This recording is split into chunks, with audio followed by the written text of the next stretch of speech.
Hey everyone. As you may know from watching my other videos, I recently picked up the Leica D-Lux 8. And actually, that's what we're filming on now.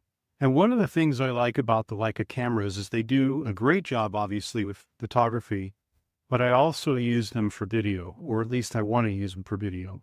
And I've used the Q3 on many of these type of videos, and I really enjoy using that camera for this purpose. But I tried to do the same thing with the D-Lux 8. And I ran into some problems that no one really is talking about. Let me tell you on my journey on how I typically set things up. I have a Viltrox monitor that sits underneath the lens so I can see myself and make sure I'm in focus and those type of things.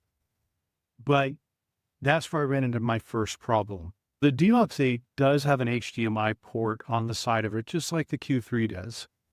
And when I plugged the monitor into the camera would not recognize it in any kind of live view way, whether it was just sitting idle and it was just waiting for something to happen. There was no preview. And then when you tried to record, there was no signal going to the screen. I thought that was weird. And then what I did was I tried to play back. And when using playback, it sends a signal perfectly to the monitor and you can actually review your playback footage. So that's really weird. And I researched through the Leica manual, and there's nothing in there regarding recording or HDMI output or settings. I went to online forums. I used ChatGPT and actually used Claude as well. And basically they all say the same thing, which is it's HDMI for this camera is only good for playback, not for live recording. The other option was use the Photos app. And we'll talk about the Photos app in a minute, which I really like the Photos app, except for this camera. You can remotely control the camera, but there's a huge lag between the camera and the app for the D-Lux 8. You don't have that problem with the Q3, but I do have this problem with the D-Lux 8. So I'm not sure what's going on there. Yes, you can frame yourself and you can control the camera, but you're not getting a real good live view on what's going on. That's the first thing that bothered me about recording. Similarly related to that is there's no flip out screen. I couldn't tell you if I'm in frame or not. I think I am, but we'll find out when I play it back. So as you know, a possible way to see yourself using the D-Lux 8 in any way, shape, or form while you're recording. You just have to set it up in advance and hope for the best. Focusing, we'll see how it does with focusing. Right now I have face and eye detect on, and hopefully it should be picking me up fine. And we are filming in 4K 30 right now on the D-Lux 8. The second thing that I think isn't talked about at all is the audio. Let's see how the audio does on this camera. Similar to the Q3, where the Q3 USB did not support any kind of audio when it first came out. And then they did a software upgrade to it. And now it supports audio devices like the Rode wireless microphone or the DJI mic. And I have a video on that on the Q3. The D-Lux 8 doesn't support any of that.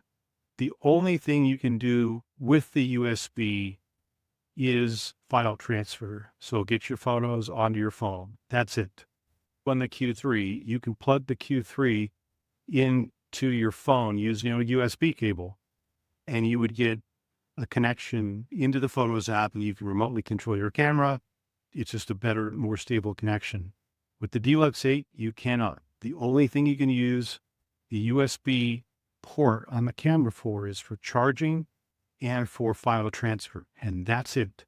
And you have to transfer photos to the Photos app on your phone, but not the Leica Photos app, if that makes any sense. The Leica Photos app cannot see this camera when it's plugged in at all with USB, which I thought was really strange as well. Those are some limitations, unfortunately, with the D-Lux 8.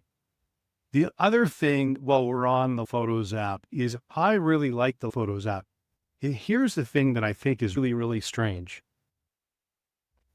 The Q3, I always shoot in 60 megapixels. I shoot large JPEG and full RAW. And I can transfer a day's worth of shooting wirelessly through that camera, and maybe it's done within less than a minute, and I can get most of my photos in there. If I take a full day's worth of photos, or if I'm on vacation somewhere, yeah, maybe it takes a couple, 3 minutes or something like that. But it's lightning fast. It just moves those files very quickly. This thing is not that way at all. It is extremely slow in moving files. I don't know why. If there's something I'm doing wrong, please guys let me know. But it takes a long time. And I'll try to set up a little demo so you can see while I'm talking, just to get an idea of what I'm talking about, on how slow it actually is. It's incredibly slow. And I'm on a fast Wi-Fi. I have an iPhone 17 Pro, so it's not the phone, it's not the Wi-Fi connection, but there's some sort of bottleneck that's happening with the D-Lux 8 and transferring photos. Now, if I'm only transferring JPEGs, that seems to be fine. But if I'm transferring DNG files, that's where the camera really slows down, or the file transfer really slows down. Those are the things that I've found just in the short amount of time that I've had this camera that are really frustrating. Maybe some of these things can be fixed in firmware. The HDMI out, I would imagine, could be fixed in firmware. Same thing with the audio. We're expanding the use of the USB-C port in the camera. That seems like it should be a no-brainer. They were able to do it on the Q3. Why couldn't they do it on the D-Lux 8? And given that this camera internally has been around for quite a while, they should be able to do that. This is based on a Panasonic model. They should all know how to work through those limitations pretty easily, but they didn't deliver the camera that way. Why is that important to me? Because I don't want to travel with a ton of cameras, right? I just want something simple that if I want to do a quick vlog, I can. If I want to shoot video, I can. If I'm on vacation or something like that, and I don't want to have to bring along an action cam or the Q3. If I'm just traveling with the D-Lux 8, then I want it to do everything. I also understand the limitations of the camera. For example, I really hate the stability out of this thing, which I talked about in my other D-Lux 8 video. If you're walking around and trying to shoot video, that's going to be a bad day for you. But if you put it on a tripod or put it down and you just want to take a quick video, I think the video quality out of this thing works great.